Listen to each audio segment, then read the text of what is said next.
Good morning everyone. आज अपन बात करेंगे डेंगू फीवर। डेंगू फीवर भी एक क्या है, कम्युनिकेबल डिजीज़। हाँ, डेंगू फीवर को अपन कह सकते हैं, दूसरा नाम क्या है, डेंगू ब्रेक बॉर्न फीवर। इसका दूसरा नाम क्या है, ब्रेक बॉर्न फीवर, यानी कि ब्रेक बोन, हड्डियों को तोड़ने वाला बुखार, राइट। ये किसकी वजह से फैलता है, या सॉरी, ये किसकी वजह से होता है, वायरस की। और वो वायरस कौन सा है, अरबो वायरस। बट ये ट्रांसमिटेड होता है किससे, मॉस्किटो, मच्छर के द्वारा। और वो मच्छर कौन सा है, एडिस एजिप्टी नाम से, राइट। ये वायरल डिजीज है। कौन से वायरस से होता है, अरबो वायरस से। लेकिन फैलता किससे, ट्रांसमिटेड किससे होता है, मॉस्किटो। और वो मॉस्किटो का नाम क्या है, एडिस एजिप्टी, राइट। इसका दूसरा नाम क्या है, ब्रेक बॉर्न फीवर, राइट। तो आज अपन सिस्टमेटिक तरीके से क्या पढ़ेंगे। हाँ, सिंपली मैं डेंगू के बारे में बताना चाहूँगा कि डेंगू में होता क्या है, प्लेटलेट कम हो जाती हैं। और जो नॉर्मल रेंज होती है प्लेटलेट्स की, वो कितनी होती है, 1.5 से 3.5 लाख। अगर ये 20,000 से कम हो जाती है तो बॉडी के अंदर से स्पॉन्टेनियसली, बिना किसी चोट के, बिना किसी इंजरी के, स्वतः ही ब्लीडिंग होने लगती है, राइट। तो डेंगू फीवर में क्या होता है, प्लेटलेट डाउन हो जाती है। इसकी वजह से क्या होता है, जो हेमरेज है या फिर ब्लीडिंग के चांसेस बढ़ जाते हैं, राइट। तो अपन सिस्टमेटिक तरीके से पढ़ते हैं कि डेंगू होता क्या है। Dengue breakbone fever is a mosquito borne viral disease caused by arbovirus and transmitted to human principally by the mosquito। यानी कि डेंगू क्या है, ब्रेकबोन फीवर है, जो क्या है, मॉस्किटो बॉर्न वायरल डिजीज है। मॉस्किटो से फैलने वाला एक क्या है, वायरल डिजीज है, जो किसकी वजह से होता है, caused by arbovirus and transmitted to human. और ये इंसानों में किसकी वजह से फैलता है, बाय द मॉस्किटो, मच्छरों के द्वारा फैलता है, राइट। कॉजेटिव ऑर्गेनिज्म की बात करें तो एडिस एजिप्टी और Aedes albopictus mosquitoes, right. Incubation period है 4 से 6 दिन का।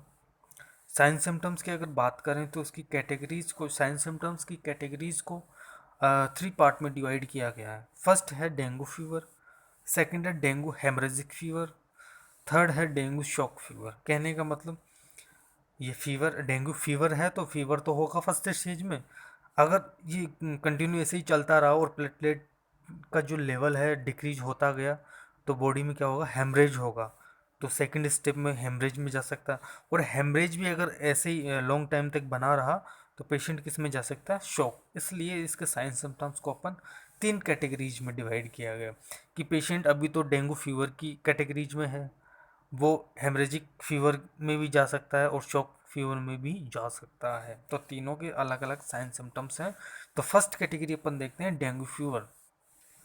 डेंगू फीवर में होता क्या है, हाई डिग्री फीवर होगा, वीकनेस, फैटिक होगा, डिप्रेशन भी हो सकता है, एनोरेक्सिया भी होगा। उसके बाद में अपन बात करें तो मसल्स एंड जॉइंट पेन होगा। जॉइंट पेन तो होगा ही, जब इसका दूसरा नाम ही क्या है, break bone fever. Nausea vomiting होगा, pain behind eyes, sore throat, sweating. ये क्या है, डेंगू फीवर के क्या है, सिम्टम्स हैं। अपन बात करें डेंगू हेमरेजिक फीवर की, तो ये कब होता है, acute fever from 2 to 7 days। Sign of haemorrhagic, अपने को पता कैसे चलेगा कि बॉडी के अंदर हेमरेज, यानी कि ब्लीडिंग हो रही है। तो एपिस्टैक्सिस का मतलब क्या होता है, ब्लीडिंग फ्रॉम नोज, नाक से ब्लीडिंग होना।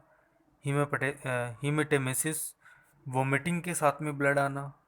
मिलेनेमा, जो इंटरनल ब्लीडिंग की वजह से ब्लड डाइजेस्ट होके ब्लैक कलर में कन्वर्ट हो जाता है। और वो ब्लैक कलर जो ब्लड है, वो किसके साथ में आएगा, स्टूल के साथ में आएगा। तो अपन कह सकते हैं मिलेना, अपन किसको कहते हैं, हाँ, ब्लैक कलर स्टूल को अपन क्या कहते हैं, मिलेना, मिलेना, राइट। तो इसका ब्लैक कलर कैसे हो गया, अगर स्टमक में ब्लीडिंग हुई है तो स्टमक में ब्लड भी क्या हो जाएगा, डाइजेस्ट हो जाएगा, और उसका कलर चेंज हो जाएगा, किसमें, ब्लैक कलर में कन्वर्ट हो जाएगा। तब अपने को जो स्टूल नज़र आए वो कैसा आएगा, ब्लैक कलर का, जिसको अपन बोलते हैं मिलेना, राइट।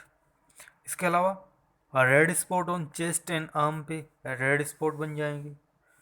थ्रोम्बोसाइटोपिनिया का मतलब क्या होता है, डिक्रीज प्लेटलेट हो जाएगी और डिस्पेप्सिया हो जाएगा पेशेंट को। ये किसके हैं, हेमरेजिक फीवर कैटेगरीज के क्या है सिम्टम्स।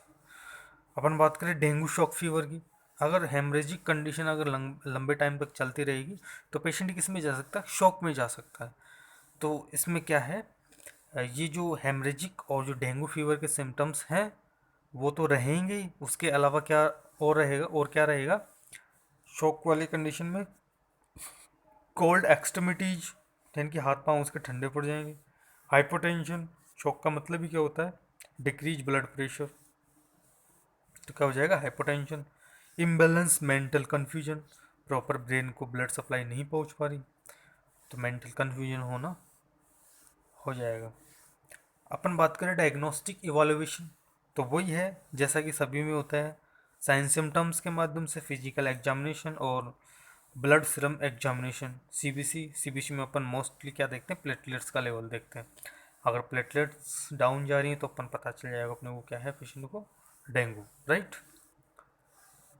फिर नेक्स्ट है मेडिकल मैनेजमेंट, तो मेडिकल मैनेजमेंट में क्या है, सिस्टमेटिक, जैसे एंटीबायोटिक दे सकते हैं, एंटीवायरल एजेंट दे सकते हैं, एंटीपायरेटिक्स, एनाल्जेसिक, एंटीपायरेटिक फीवर के लिए, एनाल्जेसिक पेन के लिए, सेडेटिव दे सकते हैं, anti depressant, called spongy, ivy therapy important है, आईवी फ्लूइड जितना हो सके अपन देते हैं, ब्लड ट्रांसफ्यूजन इफ़ नेसेसरी, अगर नेसेसरी है प्लेटलेट बहुत ज़्यादा कम हो जाती हैं तो अपन क्या करते हैं, ब्लड ट्रांसफ्यूजन या फिर डायरेक्ट प्लेटलेट ट्रांसफ्यूजन करते हैं पेशेंट में, राइट।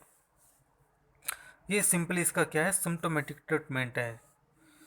और अपन बात करें नर्सिंग मैनेजमेंट की, तो नर्सिंग मैनेजमेंट क्या है, कंप्लीट बेड रेस्ट होगा, hospitalisation of the patient, patient को अपन क्या करते हैं, हॉस्पिटलाइज कर देंगे, आईवी फ्लूइड इंपॉर्टेंट है, और अदर जनरल केयर जो भी है वो अपन प्रोवाइड करवाएंगे, राइट।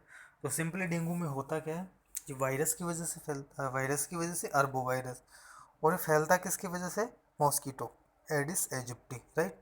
इसका दूसरा नाम ब्रेक बॉर्न फीवर है। इसमें प्लेटलेट का लेवल क्या हो जाता है, डाउन हो जाता है, उसको इम्प्रूव करने के लिए अपन जितना फ्लूइड हो सके प्रोवाइड करवाते हैं पेशेंट को, राइट।